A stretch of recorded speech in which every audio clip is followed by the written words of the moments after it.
Hi everyone, welcome to George's Library. Today we're going to start our second season with Autobiography of a Female Slave by Martha Griffith Brown. Autobiography of a Female Slave is not in fact an autobiography, it's all fiction.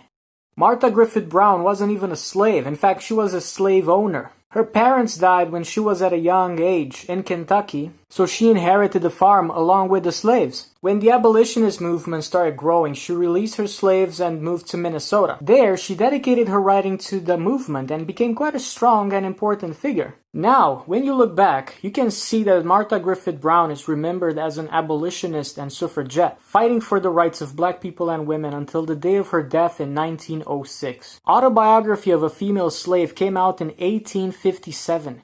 That makes it the oldest book I ever presented on my channel so far. The story is quite straightforward and quite predictable.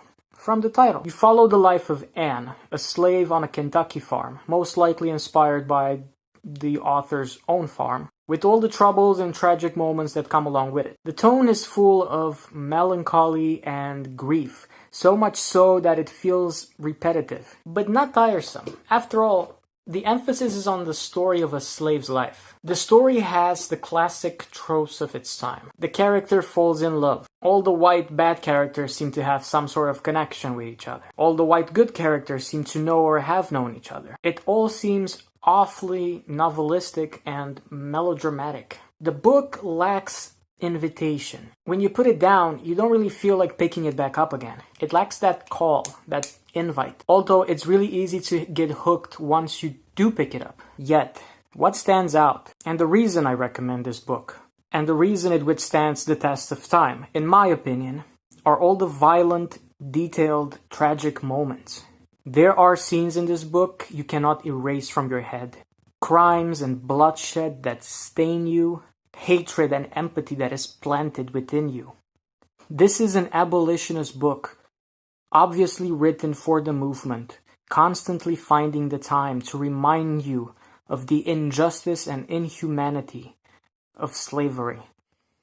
Okay guys, I'm happy to be here with a new season and exploring new books with you. My library is growing, so I decided on a change of background. Let me know what you think. Let me know if it's okay. Let me know if I should go back to the old background, or if this is bookish enough, if this is professional enough, and so on. I do care about your opinion, so just let me know in the comments below. Also, let me know what you think about the book. Let me know if you read it, if you are considering on reading it, and if you think I should present more books that are about slavery or about race or anything related to that subject. I certainly am considering on reading Uncle Tom's Cabin. I read it when I was much younger, like much younger, and I can't say that at that age it had the impact on me that it might have now. So I'm definitely curious on trying that one out. Eventually, it's gonna pop up here. So yeah, just let me think if I should, if there are any books out there on the subject of race or slavery that I should look into and discuss and present on my channel.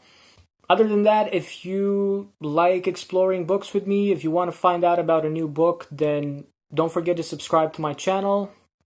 I've got a lot of good stuff coming out, so I'm very excited to read them and present them to you. Okay, other than that, don't forget to stay safe, stay kind, and keep on reading. I'll see you next time.